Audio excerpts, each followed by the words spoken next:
కూడా ఇద్దరే ఉన్నారు ఇక్కడ, మమతా రఘువీర్ గారు, కామేశ్వరమ్మ గారు. ఫీల్డ్లో విపరీతంగా తిరిగింది మమతా రఘువీర్ గారు. తన అనుభవాలు మనతో షేర్ చేసుకుంటారు. తర్వాత లంచ్కి వెళ్తాం, తర్వాత తీర్మానాలు. కాబట్టి కామేశ్వరమ్మ గారిని మాట్లాడాల్సిందిగా కోరుతున్నాం. కొద్దిగా అందరు నిశ్శబ్దంగా ఉండాల్సిందిగా కోరుతున్నాం. అమ్మ, మీరు అక్కడ కూర్చుంటారా? ఇక్కడ మీకు అనుకూలంగా ఉంటుందా? ఇదమ్మా, ఇక్కడ అమ్మాయి పట్టుకుంటారు. మీకు అది బాగుంటుంది.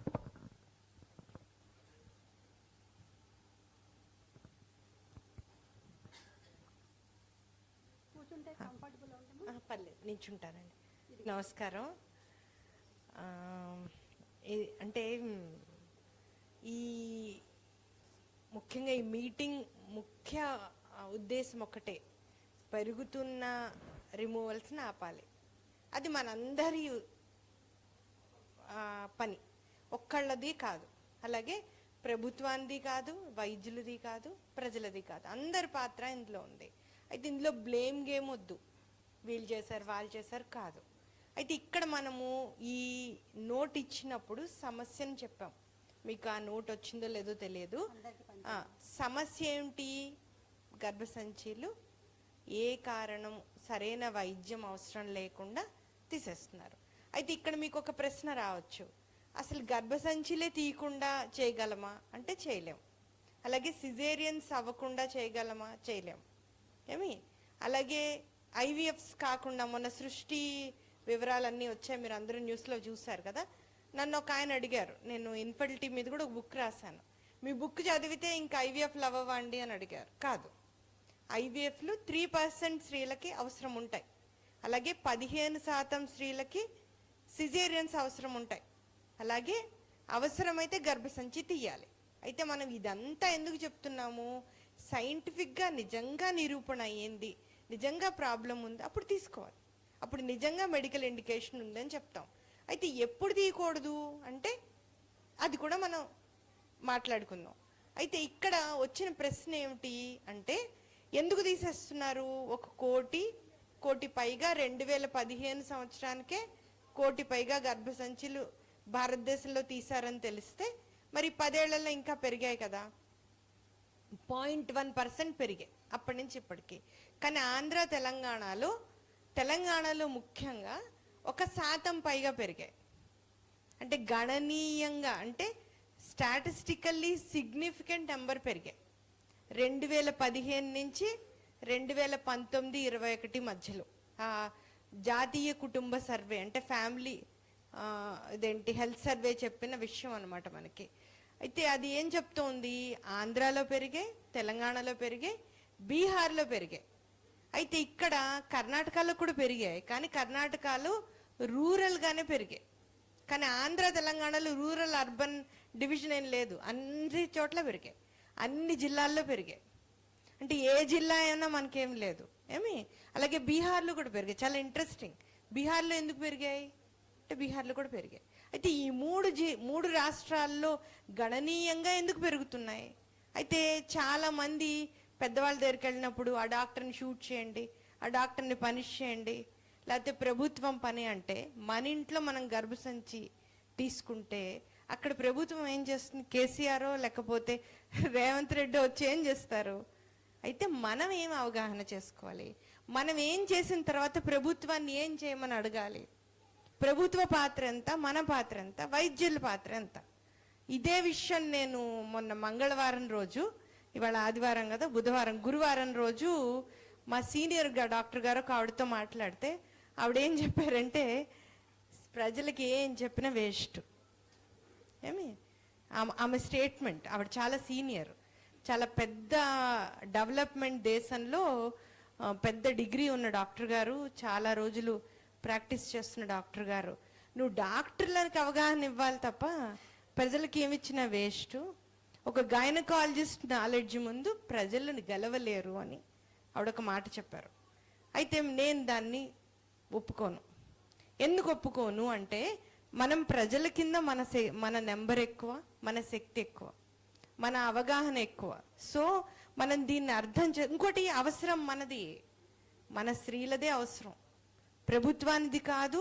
ఆలూరు విజయలక్ష్మి గారు చెప్పినట్టు ప్రభుత్వాలు సున్నితంగా ఉండవు, ప్రభుత్వాలు పురుష స్వామ్యంలో భాగం కదా. సో వాళ్ళకి స్త్రీల సమస్యలు, మా అమ్మాయి అంటుంది ఎప్పుడు, ఒక్క అబ్బాయికైనా పీరియడ్ పెయిన్ తెలిస్తే బాగుండమ్మా అని. చాలా ఈజీగా అన్ని చెప్పేస్తారు వాళ్ళు. ఒక్కసారి పీరియడ్ పెయిన్ తెలిసేటట్టు పురుషులకి తెలిస్తే బాగుండు అని మొన్న వచ్చినప్పుడు అంటుంది మా అమ్మాయి. సో పీరియడ్ పెయిన్ తెలియదు, పురిటి నొప్పులు తెలియదు, పాలిచ్చేటప్పుడు నొప్పులు తెలియని పురుషులకి చెప్పే బదులు స్త్రీలు మనం సగం మంది ఉన్నాం కనుక మన సమస్యల్ని మనమే పరిష్కారం చేసుకోవడానికి అర్థం చేసుకున్న పురుషులను జమ చేతుకుంటూ ఈ పరిస్థితి మారడానికి మనందరం ఇవాళ ఇక్కడ ఉన్నాం. అయితే ఈ పరిస్థితి గురించి తెలుసుకోవడానికి లోతైన అవగాహన అవసరం. ఎప్పుడైనా కానీ ఇమోషనల్గా అన్నీ మాట్లాడచ్చు, కానీ శాస్త్రీయ జ్ఞానం కావాలి. ఈ పరిస్థితి ఎందుకుంది, ఈ పరిస్థితికి కారణాలు ఏమిటి, ఎందుకు ఇవన్నీ చేస్తున్నాం అన్నది అర్థం అవ్వాలి. అలాగే రెడ్ ఫ్లాగ్స్ ఉంటాయి, అంటే తప్పనిసరిగా గర్భసంచి తీసేసే అవసరం ఉంటుంది. ఇందాక మేడం చెప్పారు నాతో, వాళ్ళ సిస్టర్కి కనుక్కోకుండా, క్యాన్సర్ కనుక్కోకుండా గర్భసంచి తీయడం వల్ల ఆమె ఎలా నష్టపోయారో చెప్పారు. సో రెడ్ ఫ్లాగ్స్ ఏమిటి, ఇవన్నీ మనం మాట్లాడుకున్నాం. అయితే ఇవాళ ఓన్లీ సెన్సిటైజేషన్ సెషనే, కొంతవరకే మనం మాట్లాడుకుంటాం. అయితే ఎవరికైతే ఇంట్రెస్ట్ ఉందో వాళ్ళకి 3 రోజులు 6 మాడ్యూల్స్ ప్రకారం డీటెయిల్డ్ ట్రైనింగ్ ఇస్తామండి. అలాగా 59 జిల్లాల్లో, 2 తెలుగు రాష్ట్రాలలో 59 జిల్లాలలో 6300 మంది స్త్రీలని రెడీ చేసి వాళ్ళు కార్యకర్తల కింద, విజయలక్ష్మి గారు చెప్పినట్టు నెక్స్ట్ 10 ఏళ్లలో మన గణాంకాలు, అలాగే మేడం డాక్టర్ గారు చెప్పారు, నళిని గారు, గణాంకాలని మార్చుకోగలిగితే మన భారతదేశ పురోగతిలో మన పాత్ర ఉంటుంది. మనం తప్పకుండా సరిగ్గా గనక పనిచేస్తే మనం ప్రభుత్వాన్ని ఏం డిమాండ్ చేయొచ్చు. ఎందుకంటే మేము యాదాద్రిలో పనిచేస్తున్నప్పుడు అప్పటికి కేసీఆర్ గారు 4000 రూపాయలు ఎకరానికి డబ్బులు ఇస్తున్నారు. అప్పుడు ప్రకాష్ గారు అమ్మాయితో అన్నారు, అక్కడ తాగడం ఎక్కువ ఉంటుంది ఆ జిల్లాల్లో, కళ్ళు కాంపౌండ్స్ పెరిగాయి, షాప్స్ పెరిగాయి, బెల్ట్ షాప్స్. అప్పుడు అమ్మాయి ఒకటే అంది, తాగుడు బ్యాన్ చేస్తే నేనే కేసీఆర్కి 4000 ఇస్తానంది. ఇంకో మాట కూడా చెప్పింది, నా జీవితం ఏం మారలేదు, వరి కోసే మిషన్ ఒకటే వచ్చింది, నా పని ఏం మారలేదు, నా జీవితం ఏం మారలేదు. కళ్ళు కాంపౌండ్ తీసేస్తే మాకు డబ్బులు ఎవరు ఇవ్వక్కర్లేదు అని చెప్పింది. అది మన స్త్రీల శక్తి, చదువుకోని స్త్రీలకున్న విజ్ఞత అది. మీరు మొక్కలు చూపిస్తే 525 ఆకులు ఉన్నాయి మనకి, తినగలిగే ఆకులు. అన్ని ఆకుల్ని వాళ్ళు ఐడెంటిఫై చేయగలరు, మనం చేయలేం. అంటే ఎప్పుడూ కూడా చదువుకోలేదు అన్నది కాకుండా వాళ్ళకుండే జ్ఞానాన్ని అర్థం చేసుకుంటూ ఈ పని జరిగింది. ఎప్పుడూ కూడా అవతల వాళ్ళు చదువుకోలేదని నేను అనుకోను, వాళ్ళలో ఉన్న జ్ఞానం ఏమిటో మనకి తెలియదు. సో అందుకని ఇవన్నీ అర్థం చేసుకుంటూ ఇప్పుడు మీరు ఈ ట్రైనింగ్ని కానీ ఈ పనిని కానీ ముందుకు మీరు తీసుకువెళ్ళేటప్పుడు అదే ఉద్దేశంతో తీసుకెళ్ళాలి. అవతల వాళ్ళకి తెలియదని మనం అనుకోకూడదు, కానీ మనం వివరం చెప్పాలి, లోతైన డిస్కషన్ చేయాలి. అంటే ఒక పద్ధతి అయిన డిస్కషన్ చేసినప్పుడు వాళ్ళలో ఉండే భావాలు మనకు అర్థమవుతాయి, మనలో ఉండే భావాలు వాళ్ళకి చెప్పచ్చు. రెండిటి ఒక సమతుల్యం వస్తేనే మనకి కనెక్ట్ వస్తుంది అనమాట. ఆ కనెక్ట్తో ఈ పని జరుగుతుంది. సో ఇది మనం అర్థం చేసుకుంటూ ఇప్పుడు మనము ఈ సమస్య వివరం గురించి వద్దామండి. అయితే మనము ఇక్కడ చెప్తున్నప్పుడు గణాంకాలు పెరిగాయని చెప్పాము, అన్నీ చెప్పాము. సుప్రీంకోర్టు జడ్జిమెంట్ ఇచ్చింది, అంటే రైట్ టు లైఫ్, మనకి ఆర్టికల్ 21 ఉంది. 21 ఏంటంటే ప్రతి వాళ్ళకి మన భారతదేశంలో జీవించే హక్కు ఉంది అని చెప్తాం అనమాట. ఈ గర్భసంచిలు ఇలా తొలగించడాన్ని జీవించే హక్కుకి వ్యతిరేకంగా చెప్పింది. అంటే రైట్ టు లైఫ్ని క్వశ్చన్ చేస్తున్నాం, అంటే ఆమె జీవితాన్ని ఆమెలోంచి తీసేసి గర్భసంచి తీసేస్తున్నామని. ఇది చాలా సీరియస్ విషయం అనమాట. అయితే ఈ ఎప్పుడైతే ఆ గైడ్ లైన్స్ ఇచ్చిందో, ఇచ్చి కూడా 2 ఏళ్ల 4 నెలలు అయింది వాళ్ళకి, కానీ ఏం పని జరగలేదు. అందుకని ఇంకా సీరియస్గా ముందుకు వెళ్ళాల్సిన అవసరం ఉంది అని చెప్తున్నాం అనమాట. అయితే ఇక్కడ ఏమిటి పుకారు, ఎందుకు తీసేస్తున్నారు అంటే, నీకు గర్భసంచికి నీకు పిల్లలు అయిపోయారు కనుక చాలా డైరెక్ట్గా విషయం చెప్తారనమాట వాళ్ళు. ఏంటి వివరం, నీకు 2 పిల్లలు అయిపోయారు కదా, పిల్లలు కాకుండా ఆపరేషన్ అయిపోయింది, నీకు ఇంకా గర్భసంచి ఎందుకు, ఉంటే క్యాన్సర్ వచ్చేస్తుంది, చచ్చిపోతావు, తీసేస్తే రోజు పూజలు చేసుకోవచ్చు, గుళ్ళకి వెళ్ళచ్చు, అన్నీ చేసేసుకోవచ్చు. సో అని ఒక పుకారు పుట్టించారు. అలాగే ఏ రకమైన ఆరోగ్య సమస్య వచ్చినా, బొటనవేలు నొప్పి వచ్చినా, చెయ్యి నొప్పి వచ్చినా గర్భసంచి వల్లే. అసలు ఇండికేషన్ ఏం లేదు. మాకు ఇండికేషన్స్ ఉంటాయన్నమాట. ఒక జ్వరం వస్తే ఎందుకు జ్వరం వచ్చింది, టైఫాయిడా, మలేరియానా, ఏ కారణాల వల్ల వచ్చింది చూసి అన్ని కారణాలు వెతికి రూల్ అవుట్ చెయ్యాలి మేము. అది ఏమీ లేకుండానే తీసేస్తున్నారు అనమాట. ఇది ఎప్పటికీ నీకు తగ్గవు. రోజు రోజు ఉట్టినే డాక్టర్ల చుట్టూ మందులు వేసుకోవాలి, ఉట్టినే తిరగాలి, అందుకు తీసేసుకో. అలాగే భవిష్యత్తులో క్యాన్సర్ రాదు అంటే ఇంకెప్పటికీ అది ఒక ఫుల్ ప్రూఫ్ సొల్యూషన్ అనమాట. అది అలా చెప్పి ఈ 3 పుకారులతో తీసేస్తున్నారండి. ఇది మనం అర్థం చేసుకోవాలి. అయితే నిజమైన ఈ పుకారు అని అంటే కాదు. ఈ పుకారుకి వ్యతిరేకంగా అంతర్జాతీయ పాపులేషన్ స్టడీస్ ఉన్నాయి. నేను కింద ఇంగ్లీష్లో ఒక నోట్ ఇచ్చాను. పాపులేషన్ బేస్డ్ కోహర్ట్ స్టడీస్ అంటే ఒకే వయసు వాళ్ళని ఫాలోఅప్ చేయడం. అంటే 40 ఏళ్ల వాళ్ళని 10 ఏళ్ళు ఫాలో చేయడం. అది కూడా ఎంతమందిని, లక్షల మందిని ఫాలో చేశారండి వాళ్ళు బయట దేశాల్లో. దెన్ లాంగిట్యూడినల్ స్టడీస్ అంటే ఒక 20 ఏళ్ళు ఫాలో చేయడం ఒక ఊర్లో ఉన్న జనాభా అంతటిని. దెన్ సిస్టమిక్ రివ్యూస్ అంటే మొత్తం ఇప్పటి వరకు జరిగిన రిపోర్ట్స్ అన్నిటినీ రివ్యూ చేసి చెప్పడం. అలాగే ఇవన్నిటితో ఏం చెప్పారంటే 52 సంవత్సరాల లోపు గర్భసంచి తీసేస్తే 20 రకాల కొత్త జబ్బులు వస్తాయని చెప్పారు. ఇంకోటి చాలా సీరియస్ విషయం ఏంటంటే ఈ గర్భసంచి అండాశయాలు తీసేసిన వాళ్ళకి పెద్ద పేగు క్యాన్సర్స్ వస్తున్నాయి.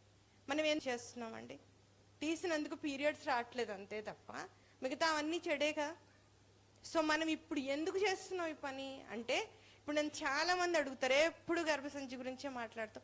నిజంగా నేను ఎక్కడికి వెళ్ళినా అందరికీ ఫస్ట్ పూజ చేస్తే వినాయకుడు పూజ చేస్తారు కదా, నేను ఎక్కడికి వెళ్ళినా ఈయన అంటారు, నా ఎవ్వరు కనిపించినా ఇంత పిల్ల నుంచి ఇంత ఎవ్వరు కనిపించినా గర్భసంచి గురించి చెప్పి నాకేమైనా సాయం చేస్తారా, ఈ బుక్ చదువుతారా, ఇలాగే శ్రీలక్ష్మి గారిని కూడా అడిగా, అందరిని అడుగుతానండి. ఇది నేను దీనికి ఒక ఉదాహరణ స్టోరీ చెప్తాను. శిశుపాలుడి తల్లి కృష్ణుడి మేనత్త అన్నమాట. సో ఆయన 4 చేతులు 3 కళ్ళతో పుడతాడు, చాలా వికారంగా పుడతాడు. ఈమె ఏం చేయాలో ఆ పిల్లాడిని తెలియదు. అప్పుడు అశరీరవాణి చెప్తుంది అనమాట, ఎవరికి పిల్లాడిని ఇస్తే ఆ ఎక్స్ట్రా లింబ్స్ అండ్ ఎక్స్ట్రా అయిపోతాయో ఆ పిల్లాడి మరణం వాళ్ళ చేతిలో ఉంటుందని. అప్పుడు కృష్ణుడు ఎత్తుకుంటే పోతాయి. అలా శిశుపాలుడి తల్లిలాగా నేను ఈ మాల్ఫామ్డ్ బేబీని మోస్తున్నాను. సో మీరు అందరూ షేర్ చేసుకోవాలి ఈ పనిని. సో రోజు ప్రకాష్ గారితో చెప్తుంటాను అనమాట, అందరి ఇల్లు నడుస్తోంది, ఇన్ఫర్టిలిటీ వర్క్ అయితే ఎంత బ్రహ్మాండంగా నడుస్తుందండి. మన దగ్గర ఎవరు వచ్చినా పిల్లలు పుడతారు. దెన్ కింద ఓపెన్ హౌస్లో బోల్డ్ మంది పిల్లలు చదువుకుంటూ ఉంటారు, అంతా బాగుంది. ఈ పని ఒక్కటి జరగలేదు, నెంబర్స్ పెరిగా అనగానే నాకు కొంచెం ఇబ్బంది అవుతూ ఉంటుంది అనమాట. సో అందుకని అందరం కలిసి చేద్దాం. అయితే ఈ సీరియస్నెస్ ఇప్పుడు మీకు అర్థమైంది. అయితే ఉంటే నిజంగా క్యాన్సర్ వస్తుందా? మనం ఎన్ని గర్భసంచులు తీసేస్తున్నాం? 1,08,000, 10,000, 9,000. ఇందాక ప్రకాష్ గారు చెప్పినట్టు తాండాలో 40,000 అండి. అంటే 40% తాండాస్లో తీసేస్తున్నాం. దాన్ని అలాగే మన 2 తెలుగు రాష్ట్రాల్లో 49 సంవత్సరాలు వచ్చే వరకు 25% వరకు, 22 నుంచి 23% వరకు గర్భసంచులు తీయబడుతున్నాయి. అంటే మీరు ఎర్ర బస్సు ఎక్కితే, గ్రామాలకు వెళ్ళే పల్లె వెలుగు బస్సు ఎక్కితే ప్రతి 4గురిలో ఒకరికి గర్భసంచి ఉండదు, 4 లేకపోతే 5గురిలో ఒకరికి ఉండదు. అయితే మరి వీళ్ళందరూ మళ్ళీ డాక్టర్ దగ్గరికి సమస్యలతో వెళ్తే నీకు సైకలాజికల్ అంటున్నారు. అంటే వాళ్ళకి ఏమి సొల్యూషన్ చెప్పట్లేదు. అప్పుడు మనం ఏం చేయాలి? నిజంగా క్యాన్సర్ వస్తుందా అంటే సర్వైకల్ క్యాన్సర్ అంటే ముఖద్వారం క్యాన్సర్ 1,00,000లో 14.7 మెంబర్స్కి, ఎండోమెట్రియల్ క్యాన్సర్ 8 మందికి, అండాశయ క్యాన్సర్ 4 మందికి వస్తుందని ఉంది. అంటే 1,00,000లో 4, 8, 14 పోనీ అంతా కలిసి 20 అనుకోండి.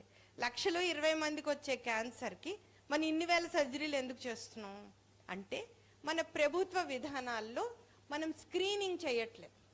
అంటే ఇందాక మనం చెప్పాం కదా, మనం మంచి అవగాహన చేసుకుని మా ఆలేరు నేను మాట్లాడిన అమ్మాయి చెప్పినట్టు నేనే ఎదురు డబ్బులు ఇస్తానని చెప్పింది కదా. అయితే అది మనం ప్రభుత్వానికి వ్యతిరేకంగా మాట్లాడట్లేదు, ప్రభుత్వానికి సహాయం చేస్తున్నాం. ఈ సమస్య ఇది, ఈ సమస్యకి మేము 30, 40, 50% అవగాహన ద్వారా మేము పరిష్కరించుకుంటే ప్రభుత్వంగా నువ్వేం చేయాలి? అమెరికా ప్రభుత్వం ఏం చేస్తోంది, లేకపోతే యూరోపియన్ ప్రభుత్వాలు ఏం చేస్తున్నాయి అంటే వాళ్ళకి యూనివర్సల్ స్క్రీనింగ్ చేస్తున్నాయి ప్రజలకి. అంటే మనం మీకు పోలియో డ్రాప్స్ గురించి తెలుసు కదా, రోటరీ క్లబ్, లయన్స్ క్లబ్లు అన్నీ కలిసి మనకి పల్స్ పోలియో డ్రాప్స్ మీరు విన్నారు కదా. పల్స్ పోలియో డ్రాప్స్ ఏం చేశాయి అంటే 98% పిల్లలకి కనుక పోలియో డ్రాప్స్ వేస్తే 100% అవి కాపాడాయి. ఎందుకు? పోలియో వైరస్ని నోట్లోంచి వేస్తే అది మోషన్ ద్వారా, పిల్లల మోషన్ ద్వారా బయటకు వెళ్ళిపోయి తీసుకున్న పిల్లల్ని కాపాడుతుంది, నీళ్లల్లోకి పాకి మళ్ళీ ఆ నీళ్లు తాగిన పిల్లల్ని కూడా కాపాడుతుంది. సో అందుకని దాన్ని పల్స్ పోలియో అన్నారు. అంటే ఈ ఈ యూనివర్సల్ స్క్రీనింగ్స్ కానీ యూనివర్సల్ ట్రీట్మెంట్స్ ఏం చేస్తాయంటే ఒక 97-96% కవరేజ్ ఇస్తే మిగతా నలుగురిని అవి కాపాడతాయి. ఈ పోలియో డ్రాప్స్ అలా పనిచేసి రోటరీ, లయన్స్, గవర్నమెంట్ అందరూ కలిసి పనిచేయడం ద్వారా, అలాగే తల్లులకు అవగాహన వచ్చి పిల్లల్ని తీసుకెళ్ళడం ద్వారా ఇప్పుడు ఇండియాలో పోలియో లేదు. అంటే ఎక్కడైనా అక్కడ అడపాదడప ఒక కేసు ఉందేమో, కానీ మన చిన్నప్పుడు చూడండి, మా చిన్నప్పుడు చాలా మంది పిల్లలు పోలియోతో నడుస్తుండేవారు, చేతులు కాళ్ళు ఇబ్బంది పడి. ఇప్పుడు ఎవ్వరూ మనం చూడట్లే. ఎందుకు చూడట్లేదు అంటే వ్యాక్సిన్కు ఉండే సైడ్ ఎఫెక్ట్స్ లేవు, నోట్లోంచి 2 చుక్కలే వేయాలి, అది మోషన్ ద్వారా నీళ్ళల్లోకి వెళ్ళి నీళ్ళల్లో కలిసిపోయి నీళ్ళ ద్వారా మళ్ళీ మిగతా పిల్లల్ని కాపాడి మన ఇండియాని పోలియో ఫ్రీ చేసింది. సేమ్ వే ఈ క్యాన్సర్స్ ఏవైతే cervical cancer, endometrium cancer, ovarian క్యాన్సర్కి స్క్రీనింగ్ పద్ధతులు ఉంటాయి. ముందే కనుక్కుని తొలి దశలోనే పట్టుకుని దాన్ని ట్రీట్ చేసేస్తే ఇన్ని ఆరోగ్యశ్రీలు, ఇన్ని ట్రీట్మెంట్లు, ఇన్ని చనిపోవడాలు, ఇంత ఇబ్బందులు ఉండవు. అలాగా వేరే దేశాలు చేస్తున్నాయి. వాళ్ళకి యూనివర్సల్ స్క్రీనింగ్ చేస్తున్నాయి. అంటే 100% ఆడవాళ్ళని వాళ్ళు కవర్ చేసేస్తారు. 30 నుంచి 60 లోపు సంవత్సరాల ఆడవాళ్ళని ప్రతి 3 నుంచి 5 ఏళ్ల మధ్యలో పిలిచి ఈ స్క్రీనింగ్ టెస్టులు చేసేస్తారు. ఏదైనా తొలి దశలో డౌట్ కనిపిస్తే ట్రీట్మెంట్ చేసేస్తారు. సో వినడానికి ఎంత బాగుంది కదా. అలా చేయడం ద్వారా మీకు ఆ పుస్తకం చదివినప్పుడు వాళ్ళకి తెలుస్తుంది, అమెరికా దేశంలో 95% సర్వైకల్ క్యాన్సర్స్ని వాళ్ళు ప్రివెంట్ చేయగలిగారు. మన భారతదేశ పద్ధతి ఏముంది, మనకి 14 మంది లక్షలు అవుతున్నా మన కోట్లలో జనాభా కదా. అందుకని ప్రపంచంలో 25% సర్వైకల్ క్యాన్సర్ డెత్స్ మన దగ్గర ఉన్నాయి. అది వేరే కోణం అన్నమాట. అంటే మనం గర్భసంచిని కాపాడుతున్నప్పుడు ఈ స్క్రీనింగ్ కూడా కలిపి కాపాడాలి. స్త్రీలు అడగాలి. అంటే ఇప్పుడు మనము వచ్చే ఏడాదికి ఇన్డెప్త్ అవగాహన, మీరందరూ మళ్ళీ 3 రోజుల మన ట్రైనింగ్ ప్రోగ్రామ్కి వచ్చి మొత్తం వివరం. బాలా వచ్చింది, అపర్ణ వచ్చిందా? అపర్ణ కనిపించిందా? ఒకసారి బాలా నించోమ్మ. బాలా మనకి ఆ మాడ్యూల్ తయారు చేయడంలో, శ్రీబాల తన పేరు, పిహెచ్డి ఇన్ విమెన్ స్టడీస్. తను అపర్ణ తోట, శిరీష్ గారు అమ్మాయి, వాళ్ళిద్దరూ కలిసి మాడ్యూల్ డిజైనింగ్లో నాకు హెల్ప్ చేస్తున్నారు. యాక్చువల్లీ వాళ్ళే రాస్తున్నారు, నేను అప్పుడప్పుడు సాయం చేస్తున్నాను. సో వచ్చే ఏడాది నుంచి 63 ప్రదేశాలు, అంటే 59 జిల్లాల్లో 63 ప్రదేశాల్లో 6300 మంది యువతని, రచయిత్రుల్ని మనం ట్రైన్ చేసి ఇన్డెప్త్ నేర్చుకుని స్త్రీలకు సహాయం చేసేటట్టు. ఓకే, మనం ఏం చేసినా ఎమోషనల్గా రాయాలి. నిజంగా గర్భసంచితో మనం కనెక్ట్ అయి ఉండాలి. ఎమోషన్స్ కొంతవరకు మనకు ఉపయోగపడాలి, కానీ శాస్త్రీయ దృక్పథంతో ఈ పని ముందుకు వెళ్ళాలన్నమాట. So other side of the coin, actually నేను పొద్దున్న రాయడంలో 8:15 అయిపోయింది. సో అందుకని నేను ఇంకొంచెం నోట్ రాయలేదన్నమాట. అది వేరే అంగం. అయితే ఎందుకు ప్రభుత్వం చేయట్లేదు? ఆ దేశాలు 90% కవర్ చేస్తున్నాయి కదా. అండ్ WHO గైడ్ లైన్స్లో కూడా 90% కవర్ చేయమని ఇచ్చింది. మనం ఎంతమందికి చేస్తున్నాం గెస్ చేయగలరా? భారత ప్రభుత్వం ఎంతమందికి సర్వైకల్ క్యాన్సర్ స్క్రీనింగ్ చేస్తోంది? ఏ రాష్ట్రంలో చేస్తోంది? మనం చేస్తున్నామా లేదా? ఎవరైనా చెప్పగలరా? గెస్ చేయగలరా నెంబరు? ఎంతండి? 0.6. అది కూడా కేరళలో. అది ఎక్కువ. 0.6 ఎక్కువ. ప్లీజ్ అండర్స్టాండ్, అండర్లైన్ చేయండి. 0.6 ఎక్కువ. అదే కొంచెం సిన్సియర్గా చేసింది కేరళ ప్రభుత్వం. మనం ఇంకా తక్కువ, 0.08 కూడా లేదు. ఆంధ్ర, తెలంగాణ ఎక్కడైతే అత్యధికంగా క్యాన్సర్ పేరుతో గర్భసంచులు తీసేస్తున్నారో ఆ రాష్ట్రాల్లో సుమారుగా క్యాన్సర్ స్క్రీనింగ్ లేవు. ఇప్పుడు నేను వెళ్ళి కలెక్టర్ గారిని అడిగాను అనుకోండి, నేను చేస్తానండి మీరు అంటే, మేము చేస్తున్నాం అండి అంటారు. మరి ఏం చేస్తున్నారో తెలియదు. అయితే ఒక గవర్నమెంట్ డాక్టర్ గారు నాకు ఒక మాట చెప్పారు, మేము చేస్తామండి స్క్రీనింగ్ చేసి 1000 మందికి స్క్రీన్ చేసి స్లైడ్స్ తీసుకెళ్తాం, కానీ స్లైడ్స్ రీడ్ చేయం. అంటే 10 రోజుల్లోపు రిపోర్ట్ ఇవ్వకపోతే క్యాన్సర్ ప్రోగ్రెస్ అయిపోతుంది కదా, ఎందుకు ఇంకా మరి టెస్ట్ చేసినట్టు. సో అంటే ఇవన్నీ మనం అర్థం చేసుకోవాలన్నమాట, ఈ డైనమిక్స్ అన్ని. అయితే నేను రీసెంట్గా విఫలం అని ఒక పాయింట్ రాశాను, మీరు చదివి ఉంటారు. విఫలం ఎందుకు అయింది కూడా చెప్తాను. యాక్చువల్లీ ప్రకాష్ గారు నన్ను నెగిటివ్స్ ఏం రాయకు అన్నారు, కానీ మనం అర్థం చేసుకోవాలి కదా సంస్థ. నేను కామెంట్ చేయట్లేదు, అంటే ఒక ప్రొయాక్టివ్గా ఒక ఆలోచనకి చెప్తున్నాను ఈ విషయం. అయితే నేను ఒక కలెక్టర్ గారిని వెళ్ళి ఆంధ్రాలో కలిశాను. కానీ నేను ఆంధ్రాలో పుట్టాను, ఒక 23 సంవత్సరాలు అక్కడ పెరిగాను, 24వ సంవత్సరం తెలంగాణలో వచ్చాను. ఇప్పుడు నాకు 53 ఏళ్ళు. సో ఒక 30 ఏళ్ల నుంచి నేను తెలంగాణలోనే ఉన్నాను, తెలంగాణకే పనిచేస్తున్నాను. అయితే ఇక్కడ జాతి మతం కులమేం కాదు. ఒక రోజు కోపం వచ్చి 2 తెలుగు రాష్ట్రాల వాళ్ళు మాట వినట్లేదు, బీహార్ నేర్చుకుని బీహార్లో పనిచేద్దామని ఈయనంటే అన్నారు, అక్కడ మనిషివే పోతామో నిన్ను చంపేచ్చేమో అన్నారు ఆయన.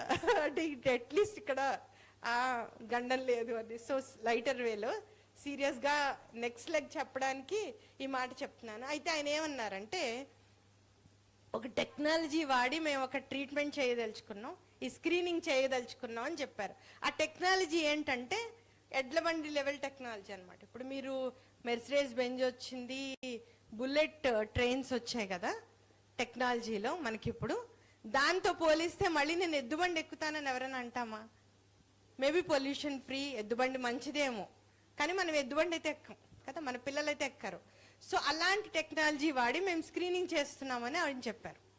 ఆ టెక్నాలజీ వల్ల అంటే సెన్సిటివిటీ అండ్ స్పెసిఫిసిటీ అని 2 ఇష్యూస్ ఉంటాయండి. అంటే ఒక పరీక్ష చేసినప్పుడు అదెంత ట్రూ పాజిటివ్, అంటే ఉన్నది ఉన్నట్టు ఎంత బాగా చెప్తోంది, లేనిది లేనట్టు ఎంత బాగా చెప్తోంది అన్నది ఒక టెస్ట్ యొక్క లిమిటేషన్స్ అనమాట. ఆ టెస్ట్కి చాలా తక్కువ ట్రూ పాజిటివ్స్ ఉన్నాయి. అంటే ఏంటి, క్యాన్సర్ లేనప్పుడు కూడా క్యాన్సర్ ఉన్నట్టు చెప్తుంది అది. అప్పుడు వల్ల భయం కదా, దానివల్ల ఇంకా గర్భసంచులు తీసేయడం ఎక్కువైపోతుంది భయపడి. సో ఆ టెస్ట్ మంచిది కాదు, వాళ్ళు చేస్తానన్న టెస్ట్. అయితే నేను ఈ మధ్య మే 3వ తారీఖు పాల్కొల్లు వెళ్ళాను. పాల్కొల్లో లయన్స్ క్లబ్లోనే ఇలాగే ఒక 500 మంది స్త్రీలు ఉన్నారు, వాళ్ళందరూ పట్టు చీరలు కట్టుకున్నారు. అప్పుడు నేను ఒకటే అడిగాను, మన ప్రభుత్వం దగ్గర. అయితే ఆయన అడిగాను, మరి మంచి పరీక్షలు చేయొచ్చు కదండి, నేను పెథాలజిస్టులు అందరినీ నేను ట్రైన్ చేస్తాను అని అంటే, మా దగ్గర డబ్బులు లేవన్నారు. సేమ్ ఆంధ్ర ప్రభుత్వం అంతే, తెలంగాణ ప్రభుత్వం అంతే, ఇద్దరి దగ్గర డబ్బులు లేవు. కానీ మన దగ్గర ఉన్నాయిగా. మనం ఒక ఏడాది చీర కొనుక్కోవడం, పట్టు చీర కొనుక్కోవడం మానేస్తే వీ కెన్ సపోర్ట్ విమెన్. ఈ పరీక్ష బంగారం కొనడం ఆపేయచ్చు. అందుకే మీరు నన్ను సింపుల్ అంటే, నేను ఈ చీర 800 రూపీస్ ఖరీదు, బ్లౌజ్ కుట్టిస్తే 500 అయింది అంతే. యాప్రాన్ ప్రకాష్ గారు కొన్నారు అంతే, అయిపోయింది. సో ఇంతకన్నా మెయింటెనెన్స్ అవసరం లేదు. ఎందుకు కొనుక్కుంటున్నాం? పోనీ సమ్మర్ ఫ్రెండ్లీ బట్టలు కట్టుకుంటున్నామా, దాంతో మళ్ళీ ర్యాష్లు, ఇవన్నీ డిస్కషన్ అనవసరం. అప్పుడు వాడిని అడిగాను, ఒక్క ఏడాది పట్టు చీర ఆపేస్తే యూ కెన్ సపోర్ట్ 2 women. ఈ టెస్ట్లు ఖరీదులు ఎంతండి? మనం బయట చేయించుకున్న 1000 రూపాయలు అవ్వవు. ఇంకా ఇన్డెప్త్ చేసుకుంటే, అంటే ఇప్పుడు మీకు ఆ టెక్నాలజీ చెప్తాను. ఈ ప్యాప్స్మియర్ అనే టెస్ట్ ఏం చేస్తుందంటే, 10 సంవత్సరాల నుంచి 20 సంవత్సరాల ముందు పాకే క్యాన్సర్ వస్తే దాన్ని ముందే కనేసుకుంటుంది. అంటే ఎంత బాగుంది వినడానికి. అంటే కార్సినోమా ఇన్సితు అంటారనమాట, అది వ్యాపించడానికి చాలా రోజులు తీసుకుంటుంది. అలాంటి క్యాన్సర్ని, ఆ కణాల్లో మార్పుల్ని ముందే కనుక్కోవచ్చు. అది ఫస్ట్ పాప్స్మియర్ అన్న టెస్ట్. అయితే ఈ క్యాన్సర్ ఎందుకు వస్తుంది అంటే, ఇది సెక్షువల్లీ ట్రాన్స్మిటెడ్ ఇన్ఫెక్షన్ వల్ల వస్తుంది, హెచ్పివి అన్న వైరస్ వల్ల. ఎందుకైతే ఇప్పుడు ఆడపిల్లలకి మనం రేపు చెప్పబోయే ముందు, ఇందాక డాక్టర్ గారు నాగేశ్వరి గారు చెప్పారు కదా, గర్భసంచిని గర్భాలయంలో చూడాలి అని. అది నిజం, బికాజ్ ఎస్టీడీస్ అన్నవి దాని నుంచి 6 రకాల క్యాన్సర్స్ వస్తాయి, అందులో సర్వైకల్ క్యాన్సర్ ప్రధానం. ఇప్పుడు వేరే దేశాలు ఏం చేస్తున్నాయంటే, పాప్స్మియర్ స్క్రీనింగ్తో పాటుగా హెచ్పివి కూడా టెస్ట్ చేస్తున్నారు. అందులో క్యాన్సర్ కారకమైన వైరస్ ఉంటే కనుక్కుని దాన్ని ట్రయేజ్ అంటారు అనమాట. ఎమర్జెన్సీ కింద వాళ్ళని లైట్ వేసి మైక్రోస్కోప్లో చూసి ఎక్కడైనా క్యాన్సర్ డౌట్ఫుల్ స్పాట్ ఉన్నా దాన్ని తీసేస్తున్నారు. అప్పుడు వాళ్ళు జీవితాంతం క్యాన్సర్ ఫ్రీగా బతకచ్చు అండ్ ఏ రకమైన కాంప్లికేషన్స్ లేకుండా బతకచ్చు. అయితే మళ్ళీ ఇందులో ఇంకొక చిన్న విషయం ఉంది. ఆ క్యాన్సర్ ప్యాప్స్మియర్ చేసేటప్పుడు ప్యాప్స్మియర్ కొన్ని లిమిటేషన్స్ ఉంటాయి. అవి కనుక్కోవడానికి మైక్రోబయాలజికల్గా P16 అని ఒక టెస్ట్ వచ్చింది. ఈ 3 కలిపి చేస్తే 100% అందరి స్త్రీల్ని మనం కాపాడుకోవచ్చు. అయితే ఇవన్నీ చేయకుండా ఎద్దుబండి technique type vaginal inspection with acetic acid అని ఒక టెస్ట్ ఉంది. అంటే ఒక చిన్న యాసిడ్ వేసి, అంటే వాళ్ళు ఏం చెప్తున్నారు, ఏఎన్ఎంలు చేయొచ్చు, ఆశా వర్కర్లు చేయొచ్చు, ఏం ఖర్చు అవ్వదు, అదే రోజు ట్రీట్మెంట్ చేసేయచ్చు అని చెప్తున్నారు. కానీ దాంట్లో చాలా చాలా ఇబ్బందులు ఉన్నాయన్నమాట ఆ టెక్నిక్లో. అయితే ఏమీ జరగని చోట అదేనా పర్వాలేదు అని అనుకుంటే ఆ టెక్నిక్ పర్వాలేదు. కానీ ఈ ప్రపంచంలో ఇన్ని రకాల మార్పులు, అంటే ప్యాప్స్మియర్ 1966లో వస్తే హెచ్పివి 20-25 ఇయర్స్ క్రితం కనుక్కుంటే ఈ P16 అన్నది 5-6 ఏళ్ల క్రితం వస్తే అంత డెవలప్మెంట్ జరుగుతోంది, అంత క్వాలిటీ లైఫ్ పెంచే విషయాలు ఉన్నాయి. ఇవన్నీ 5-10 వేల లోపు పరీక్షలు. ప్యాప్స్మియర్ 1000 రూపాయలు కూడా కాదు, హెచ్పివి 2000 అవుతుందేమో. అదే గవర్నమెంట్ ల్యాబ్ పెడితే రియేజెంట్ కాస్ట్ తగ్గిపోతుంది కదా, ఇంకా బాగా చేయొచ్చు వాళ్ళు. అవన్నీ చేయకుండా వాళ్ళు ఏం చెప్తున్నారు, అంతమంది పెథాలజిస్టులు మన దగ్గర లేరు అంటున్నారు.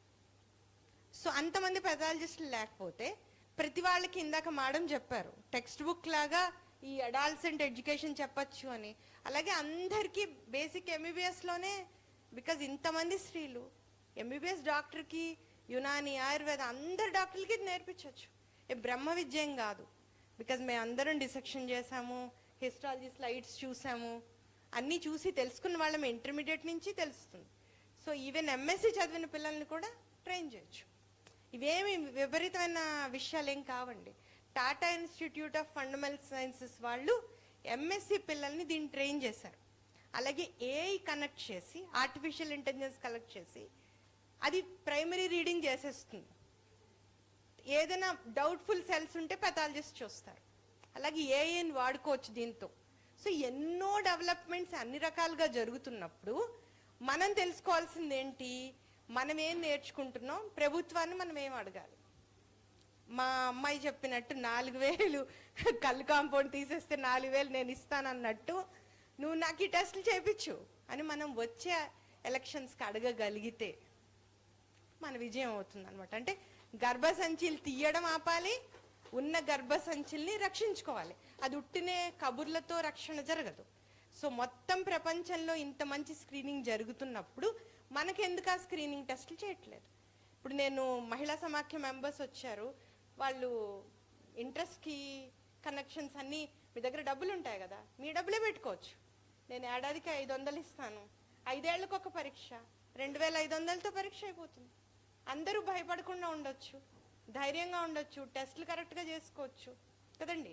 అప్పుడు ఏంటి, తెల్లబట్ట అయింది, ఎర్రబట్ట అయింది, ఏ మాత్రం చిన్న ఇబ్బంది ఉన్నా ఏమంటారు, నీకు క్యాన్సర్ వస్తుంది, రేపు చచ్చిపోతావు, తీసేసుకో.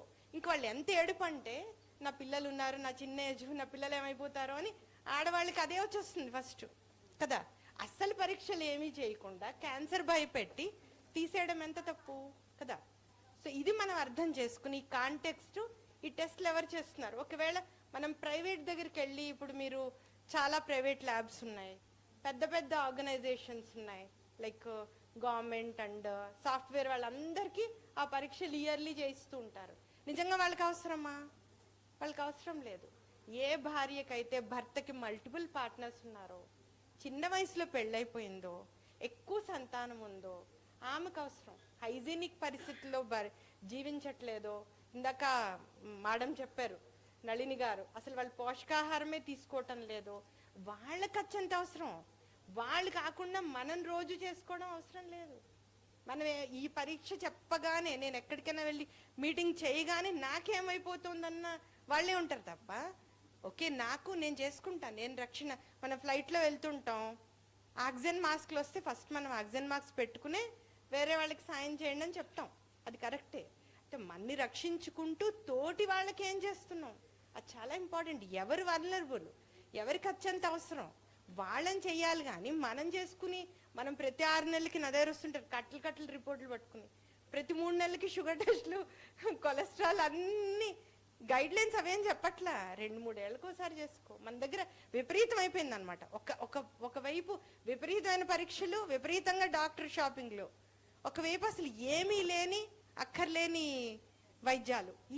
ఈ కాంటెక్స్ట్ మనం అర్థం చేసుకుని మనందరం ఏం చేస్తున్నాం దీంట్లో అన్నది ఫస్ట్ ఇవాళే ఇప్పుడు ఈ ఉత్సాహంలో మేము మెడిసిన్ చదువుతున్న కొత్తల్లో అత్యుత్సాహంగా వైద్యాలు చేసేస్తున్నాం. అవేం చెయ్యొద్దండి. అర్థం చేసుకోండి, ఆలోచించండి దీని పరిష్కారం. ఎందుకంటే ఈ సమస్య ఒక 20-30 ఏళ్ల నుంచి బిల్డ్ అయిన సమస్య. ఒక్క రోజులో పరిష్కారాలు రావు. ఒక్కసారి ఆలోచించేసి వెనకడుగు వేసి ఆలోచన చేసి అర్థం చేసుకుని ఏం చేస్తే బాగుంటుంది కార్యాచరణ అనడానికి మనం ఫస్ట్ మొత్తం ఈ పరిస్థితిని ఇంకా నేను రోజు చదువుకుంటూ ఉంటానండి. గర్భసంచి పాత్ర మనకి ఇంకా తెలియదు. ప్లీజ్ అండర్స్టాండ్ అండ్ అండర్లైన్ చేయండి దాన్ని. ఎందుకు అర్థం కాదు అంటే మీరు చాలా మంది నవ్వుతారు గైనకాలజిస్ట్ దగ్గరకు వచ్చి, పొద్దున్నే చెకప్ చేసుకున్నాను, ఎప్పుడే డెలివరీ అవ్వదన్నారు, సాయంత్రానికి నొప్పులు వచ్చాయన్నది మీరు అందరూ ఒప్పుకుంటారు కదా. అందరికీ ఆ కాంటెక్స్ట్ తెలుసు. అలాగే ఈడిడి అని రాస్తాం, ఎక్స్పెక్టెడ్ డేట్ ఆఫ్ డెలివరీ. ఆ రోజుకి ఎంతమంది డెలివరీ అవుతారండి? 4% అవుతారు. 96% కారు. అంటే ఏంటి? అలాగే ఎంతమందికి అర్ధరాత్రి నొప్పులు వస్తాయి? అర్ధరాత్రి, వానాకాలం, వరదల్లో, 7వ నెలలో, 6వ నెలలో, 4వ నెలలో ఎంతో మందికి నొప్పులు వస్తాయి, ఎంతో మందికి అబార్షన్స్ అవుతాయి. మరి అవన్నీ ఎందుకు మనం ఆపలేకపోతున్నాం అంటే మనకి తెలియదు దానికి కారణం. ఎలా నొప్పులు ట్రిగ్గర్ అవుతాయి, హ్యూమన్ లేబర్ ఎలా వస్తుందో ఇప్పటి వరకు అధ్యయనాలు లేవు. మాకు విలియమ్స్ అని ఒక టెక్స్ట్ బుక్ ఉంటుంది, విజయలక్ష్మి గారు నాతో ఏకీభవిస్తారు. 100 పేజీల డాక్యుమెంట్ హ్యూమన్ లేబర్ మీద. ఏదైనా మనం ఎక్కువ చెప్తున్నాం అంటే మనకు తెలియదని అర్థం. ఎక్కువ ఎక్స్ప్లెయిన్ చేస్తున్నాం అనుకోండి, మనకి దాని గురించి అవగాహన లేదు. ఆ సినిమాలో చెప్తుంది కదా, సుత్తేయి కంటే తెలియనప్పుడే సుత్తేస్తాం కదా. సో అది ఎందుకు జరుగుతోంది అంటే దాని గురించి మనకి తెలియదు. షీప్ వరకు తెలుసు, షీప్లో లేబర్ ఎలా వస్తుంది, పురిటి నొప్పులు ఎలా వస్తాయో మనకు తెలుసు, మనుషుల్లో తెలియదు. వాట్ ట్రిగ్గర్స్ హ్యూమన్ లేబర్ తెలియదు. యుట్రస్ ట్రిగ్గర్ చేస్తుందా, హయ్యర్ సెంటర్ ట్రిగ్గర్ చేస్తుందా తెలియదు. అలాగే అబార్షన్స్ ఎందుకు అవుతాయో చాలా కారణాలు తెలియవు. అలాగే ఎందుకు కొంతమందికి ప్రెగ్నెన్సీ రాదు, యుట్రస్లో ఎందుకు గర్భస్థ శిశువు అతుక్కోదు తెలియదు. ఇవన్నీ తెలియని క్రమంలో గర్భసంచి ఓన్లీ రిప్రొడక్టివ్ ఆర్గాన్ అని చెప్పకూడదు. అయితే మీరు పుస్తకం చదవని వాళ్ళ కోసం కొన్ని వివరాలు. గర్భసంచి, అండాశయం కలిసి ఉంటాయి, 2 రక్త సరఫరాని షేర్ చేసుకుంటాయి. అయితే దానికి మేము మాడ్యూల్లో 2 వేర్లు ఇంటర్ట్వైన్ అయిన 2 చెట్లని దాని పిక్చర్ రిప్రజెంటేషన్ ఇచ్చాం. ఈ చెట్టు కనుక కొట్టేసి లాగేస్తే యువతల దాని చెట్టు వేర్లు కూడా దెబ్బతిని ఆ చెట్టు కొంచెం దాని శక్తి తగ్గుతుంది. అలాగే మన పక్క బిల్డింగ్ కొట్టేశారు, బాగా గట్టిగా కొట్టారు, మన బిల్డింగ్ మీద కూడా కొన్ని బీటలు వస్తాయి. సేమ్ వే గర్భాశయం తీసేస్తే అండాశయం పనితనం తగ్గిపోతుంది. అండాశయం పనితనం తగ్గిపోతే మొత్తం స్త్రీలకి అత్యంత పటిష్టమైన, అత్యంత ఇంపార్టెంట్ హార్మోను ఈస్ట్రోజన్. ఆ ఈస్ట్రోజనే మనకి మెమరీ. మీరు అల్జీమర్స్ డిసీజ్ అని చూసి చాలా సినిమాల్లో, ఓకే బంగారం సినిమాలో చూసుంటారు. ఆమె సంగీతం కూడా మర్చిపోతుంది, మనుషుల్ని మర్చిపోతుంది. ఇవన్నీ మరుపు మనం వింటున్నాం కదా. ఆ మరుపు రాకుండా మనని కాపాడే హార్మోన్ ఈస్ట్రోజన్.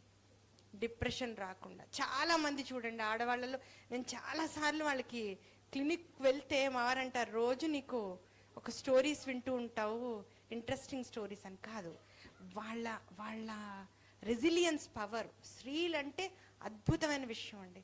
మొగుడు రాత్రి కొట్టచ్చు, తిట్టచ్చు, అప్పులు ఉండొచ్చు, ఎన్ని గొడవలున్నా మళ్ళీ పొద్దున్న లేచి నేను జీవించాలి, నా పిల్లల్ని కాపాడుకోవాలి అన్న ఆ స్త్రీ తపన, స్త్రీ అయినా పురుషుడైనా ఎవరికైనా ప్రేమ ఉండే తత్వమే మనకి ఆ బ్రెయిన్లో పనిచేసే ఈస్ట్రోజన్ అనమాట.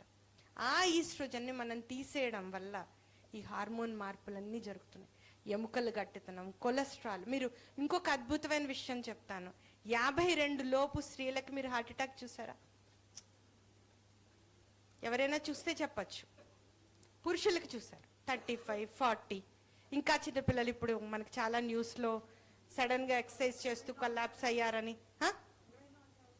చూసారు, అబ్బాయిలకి చూసారు కదా. మరి అదే తిండి అంతే లావు ఉన్న అమ్మాయికి కావట్లే కదా.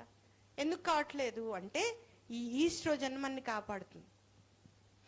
ఈస్ట్రోజన్ చేసే అద్భుతం అనమాట అది. అంటే హెల్దీ కొలెస్ట్రాల్ని పెంచి రక్తనాళాల్లో ఉండే ఎలాస్టిసిటీని పెంచుతుంది అనమాట. రక్తనాళాల సంకోచ వ్యాకోచాలని నిబంధించి చాలా చక్కగా అన్హెల్దీ కొలెస్ట్రాల్ని అదే తగ్గిస్తుంది. మన మందులు అవసరంలా, మన ఈస్ట్రోజనే మనకు మందులాగా పనిచేస్తుంది. So memory, depression and anxiety లేకుండా ఉండడం, ఎన్ని కష్టాలున్నా అదే కష్టం పురుషుడికి ఉంటే పురుషుడు రియాక్ట్ అయ్యే విధానం వేరు, స్త్రీ వేరు. ఎందుకు? ఆ స్త్రీత్వం ఎక్కడుంది అంటే ఈస్ట్రోజన్లో ఉంది. ఆ ఈస్ట్రోజన్ అండాశయంలో తయారవుతుంది. ఆ అండాశయము గర్భాశయము కలిపి ఉంటాయి. సో గర్భాశయాన్ని కనుక మనం తీసేసినప్పుడు గర్భాశయంలో ఉండే రక్త సరఫరాని కట్ చేస్తాం, పెద్ద క్లాంప్ వేస్తాం అనమాట. అది ఇంత రక్తనాళం ఉంటుంది. సో అది జుడవా కింద అంటే ఒక వలయంలాగా ఏర్పడి అండాశయ ధమనితో కలిసి ఉంటుంది. సో ఎప్పుడైతే గర్భాశయ ధమనిని మనం కట్ చేస్తామో అండాశయానికి వెళ్ళే రక్త సరఫరా కొంత తగ్గిపోతుంది. సో దానివల్ల ఈస్ట్రోజన్ తగ్గడం ద్వారా ఇప్పుడు మనం ఎన్ని మంచి విషయాలు చెప్పుకున్నాం ఈస్ట్రోజన్ గురించి. బ్రెయిన్కి చాలా బాగా పనిచేస్తుంది, గుండెకి బాగా పనిచేస్తుంది, 52 సంవత్సరాల లోపు హార్ట్ అటాక్ రాకుండా కాపాడుతుంది, ఎముకల గట్టితనాన్ని మెరుగుపరుస్తుంది. చర్మం మీరు ఒక్కసారి మెనోపాజ్ వచ్చినప్పుడు చూస్తే కళ్ళ దగ్గర కొంచెం ఓల్డ్ లుక్ వస్తుంది. ఆ లుక్ లేకుండా హెల్దీ లుక్ ఇచ్చేటట్టు ఈస్ట్రోజన్ చేస్తుంది. అలాగే ఇంకా అద్భుతం ఏమిటి అంటే వెజైనాలో pH మెయింటైన్ చేసి, మీరు వెజైనాన్ని క్లీన్ చేసుకోవసరం లేదు, యోనిలోకి యాసిడ్ ఉండేటట్టు చేస్తుంది. మీకు కడుపు జీర్ణాశయంలో యాసిడ్ ఉంది, pH మనం చిన్నప్పుడు చదువుకునేటప్పుడు 1 to 2 pH ఉంటుంది. ఇక్కడ కూడా 4.55 pH ఉంటుంది అనమాట. సో ఇంత intercourse related, delivery related, period related infections రాకుండా వెజైనల్ pH కాపాడుతుంది. ఆ వెజైనల్ pH ఎలా వచ్చింది? మళ్ళీ ఈస్ట్రోజన్ వల్ల వచ్చింది. సో చూసారంటే cleansing mechanisms, intellectual support, emotional support, జబ్బులు రాకుండా కాపాడుకోవడం, ఇన్ని రక్షణ ఇస్తున్న ఈస్ట్రోజన్ని, అండాశయాన్ని, యుట్రస్ని పీరియడ్స్ వస్తున్నాయని తీసేయడం ఏంటి? అంటే ఇది ఎలా ఉంది అంటే ఆకులు రాలుతున్నాయని చెట్టు కొట్టేసినట్టు. ఆకులు రాలుతున్నాయని చెట్టు కొట్టేసాం, లేదు వాన పడద్దు అడిగాం. వాన పడితేనే కదా భూగర్భ జలాలు నిండేది, వాతావరణం చల్లబడేది, పంటలు పండేది. మన ఇంట్లో బట్టలు ఆరట్లేదని, మన ఇంట్లో వడియాలు తడిసిపోతున్నాయని వాన రాకూడదు అనకూడదు కదా. ఇలాగ ఉందన్నమాట గర్భసంచి తీసేయడం అనేది.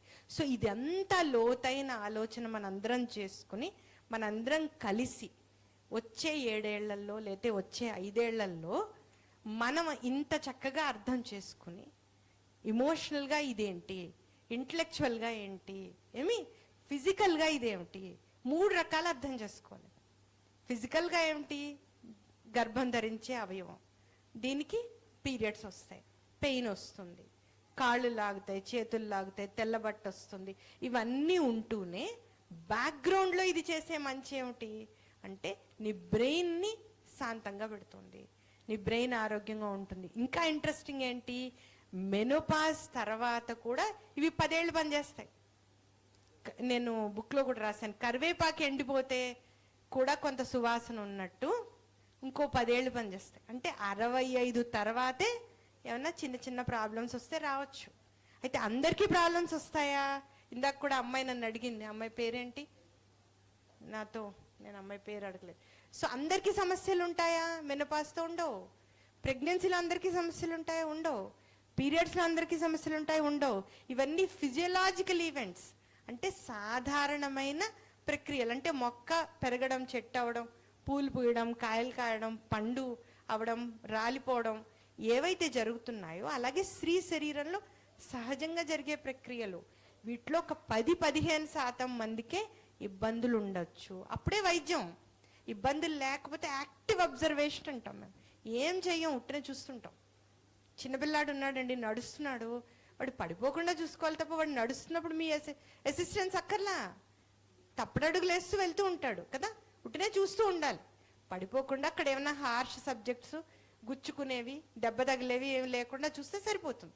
సేమ్ వే మా గైనకాలజిస్ట్ అండ్ ఆబ్స్ట్రిక్స్ రోల్ ఏంటంటే ప్రెగ్నెన్సీ అంతా బాగుందా, గర్భసంచి అంతా బాగుందా, బాగాలేకపోతే మేము ఏమైనా వైద్యం చేయాలి, బాగున్న దానికి వైద్యం అవసరం లేదు.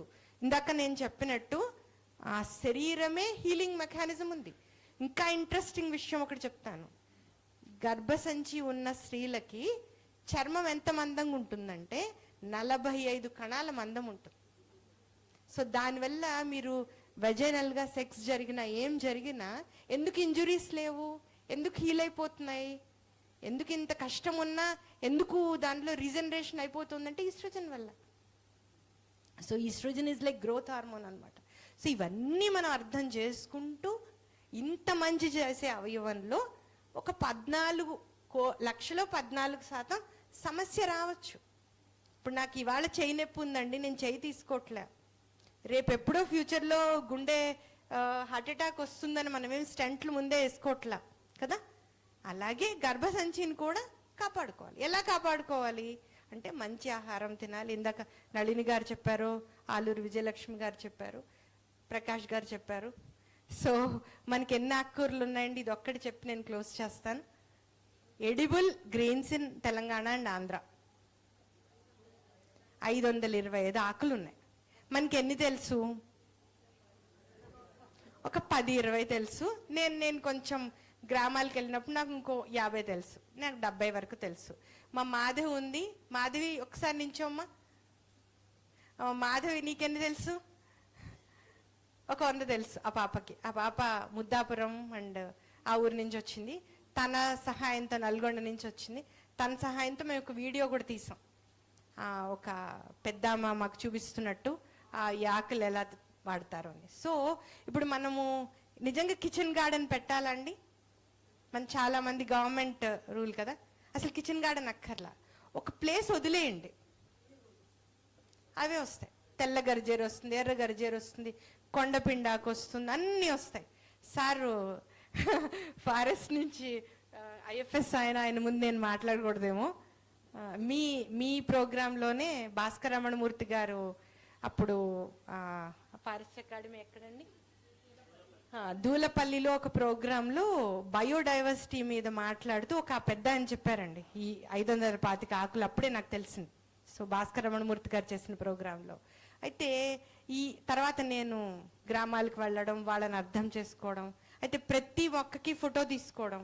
నాకు ఇది తెలియదు, ఒక కాయ ఉంది, ఒక పువ్వు ఉందని చిన్న చిన్న వీడియోలు తీసుకునేది, మళ్ళీ వచ్చి ఇక్కడ బయాలజీ వాళ్ళని అడగడం, లేకపోతే అక్కడ మొక్కల్ని అక్కడ స్త్రీలను అడగడం.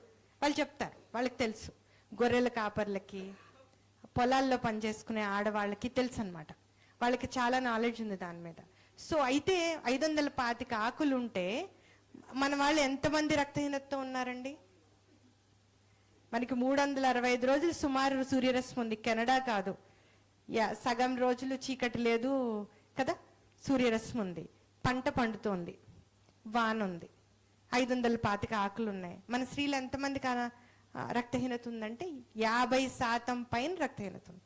చూడండి, ఈ కాంటెక్స్ట్ అర్థం చేసుకుంటే ఆ ఆకుల్ని వీళ్ళకి కనెక్ట్ చేస్తే మనకి గవర్నమెంట్ వర్టికల్ ప్రోగ్రామ్స్ బోల్డ్ ఉన్నాయి, ఎనీమియా ప్రివెన్షన్స్ అన్నీ ఉన్నాయి. అవి 72 నుంచి నడుస్తున్నాయి, కానీ ఏమీ మార్పు లేదు. అంటే ఏంటి, మన పార్టిసిపేషన్ లేకుండా ఏం మారవు. నన్ను చాలా మంది వచ్చి అడుగుతారు, ఆ నల్ల మాత్రలు ఇస్తారు, మీరు చాలా మందికి ఎక్స్పీరియన్స్ ఉంటుంది, అది దాచేస్తారు, వామిటింగ్స్ అవుతాయి, లూజ్ మోషన్స్ అవుతాయి, నల్లగా అవుతుంది మోషను, అది పారేస్తారు. అది పారేస్తే ఎలాగా? ఎవ్రీ మంత్ పీరియడ్లో ఎంత బ్లడ్ పోతుంది? 30 నుంచి 80 ml పోతుంది. అంటే ఏడాదికి ఎంత అయింది? 360 నుంచి 960 అయింది. అలా ఎన్నేళ్ళు పీరియడ్స్ వచ్చాయి అమ్మాయికి? ప్రెగ్నెన్సీలో ఎంత పోయింది, డెలివరీలో ఎంత పోయింది, పాలిచ్చినప్పుడు ఎంత పోయింది, ఎంత నష్టంలో అమ్మాయి ఉంది, మరొక అమ్మాయికి మనం ఏం పెడుతున్నాం? సో అక్కడ ప్రకాష్ గారి ఇంటర్వెన్షన్ అవసరం. అందరు మీరు మన పురాతన అలవాట్లు చూడండి. ఆషాఢంలో ములగాకు తినమని, కార్తీకంలో ఏదో తినమని, ఎవరికైనా పెట్టమని, సో ఒకళ్ళు షేర్ చేసుకోమని.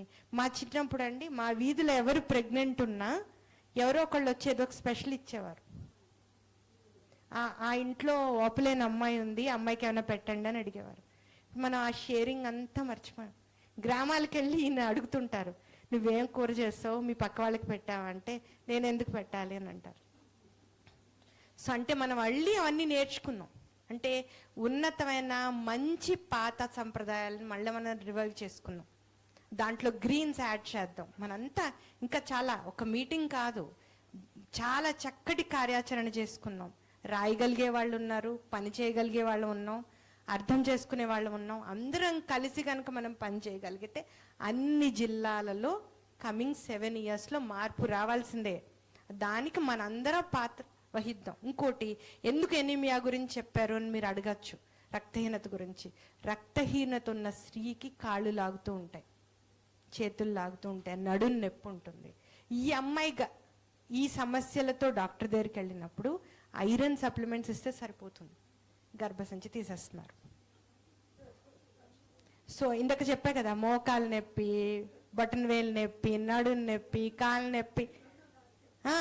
అయితే అది ఉంటే ఆ అమ్మాయికి లాభాలు ఉన్నాయి. వెజైనాన్ని క్లీన్ చేస్తుంది, బ్రెయిన్ని హ్యాపీ చేస్తుంది, హార్ట్ అటాక్ రాకుండా చూస్తుంది, అన్నీ ఉన్న మంచిని మనం తీసేస్తున్నాం. సో ఈ కాంటెక్స్ట్ మనము బుక్లో చెప్పాము, కానీ ఇంకొంచెం జస్ట్ మీకు చెప్దాము, సీరియస్నెస్ ఆఫ్ ది ఇష్యూ చెప్దాము.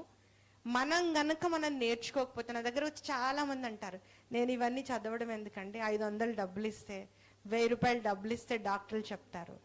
డబ్బులతో అయిపోయే పనులండి ఇవన్నీ, డబ్బులతో అయిపోయే పనులు కావు. అయితే ఒక్కటి అర్థం చేసుకోవాల్సింది ఏంటంటే, 6000 మందిలో ఒక్క అమ్మాయి గర్భసంచి లేకుండా పుడుతుంది, ఎంబ్రియోలాజికల్లీ ప్రాబ్లం ఉంటుంది.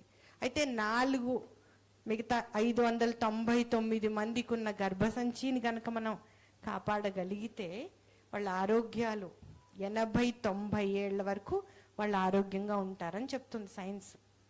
సో అంటే దాంతో మళ్ళా వాళ్ళకి డయాబెటీస్ వచ్చింది, హైపర్ టెన్షన్ వచ్చింది, వాళ్ళు సరిగ్గా భోజనం చేయట్లేదు, అవన్నీ ఉంటాయి.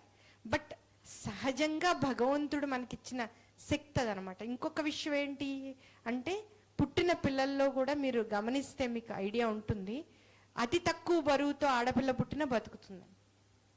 అంటే సర్వైవల్ ఇన్స్టింక్ట్స్ ఆడపిల్లకి దేవుడు ఎంత ఇచ్చాడంటే, ఆడపిల్ల సర్వైవల్ ఎక్కువ ఉంటుంది. మీరు 1.5 to 1 kg ఆడపిల్ల మగపిల్లాడు పుట్టారు, ఆడపిల్లకి బతికే అవకాశం ఎక్కువ ఉంటుంది. అలాగే స్త్రీలు ఎక్కువ కాలం బతుకుతారు, అలాగే ఎక్కువ కాలం 52 వరకు ఆరోగ్యంగా ఉంటారు. ఇవన్నీ మన ఈస్ట్రోజన్ వల్ల. ఈస్ట్రోజన్ అండాశయం మళ్ళీ గర్భాశయం కనెక్టెడ్. అయితే చాలా మంది ఇందాక మనం చెప్పినట్టే క్లోజ్ చేసేస్తాం, అయిపోయింది. ఓకే. సో ఇది ఈ అంత అర్థం చేసుకుని మనం కార్యాచరణ మధ్యాహ్నం మాట్లాడుతున్నప్పుడు నేను నా కార్యాచరణ కూడా చెప్తాను. Thank you. గుండెల్లో